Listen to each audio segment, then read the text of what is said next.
यह कहानी एक छोटे से गांव के एक साधारण व्यक्ति की है जिसका नाम रघु था। रघु एक ईमानदार, मेहनती और दयालु व्यक्ति था, लेकिन उसके पास ज्यादा धन नहीं था। वह दूसरों की मदद करने के लिए हमेशा तत्पर रहता था, चाहे उसकी खुद की स्थिति जैसी भी हो। एक दिन गांव में एक भयंकर तूफान आया। तूफान ने गांव के कई घरों को तोड़ दिया और बहुत सारी फसलें नष्ट कर दी। लोग घबराए हुए थे और कई परिवार अपने घरों से बेघर हो गए थे। रघु ने यह देखा और उसकी आत्मा में किसी तरह का अव्यक्त कष्ट उठ खड़ा हुआ।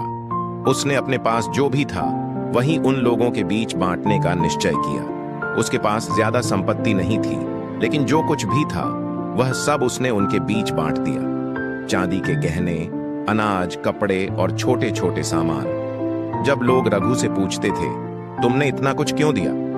तुम्हारे पास तो बहुत कम है, फिर भी तुमने सब कुछ दे दिया। रघु हंसते हुए जवाब देता, जो मेरे पास है वह मेरी मदद से ज्यादा तुम्हारी जरूरत के लिए है। रघु ने यह नहीं सोचा कि वह खुद क्या खो रहा है या उसे क्या मिलेगा। उसका ध्यान सिर्फ उन लोगों की मदद पर था जो उसे अधिक आवश्यकता में थे। धीरे धीरे गांव के अन्य लोग भी प्रेरित हुए।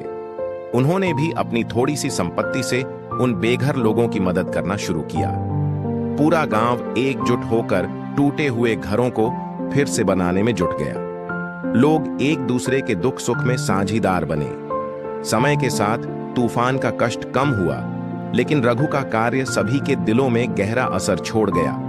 गांव के लोग रघु की अच्छाई से प्रेरित हो गए और अब वे हमेशा एक दूसरे की मदद करने के लिए तैयार रहते थे। ने जब देखा कि लोग अब केवल अपनी भलाई के लिए नहीं बल्कि दूसरों की भलाई के लिए भी काम कर रहे हैं, तो उसे महसूस हुआ कि उसकी मदद ने न केवल लोगों की जिंदगियां बदल दी बल्कि पूरे गांव का सामाजिक ताना बाना भी मजबूत किया। रघु अब और भी खुश था, क्योंकि उसे एहसास हो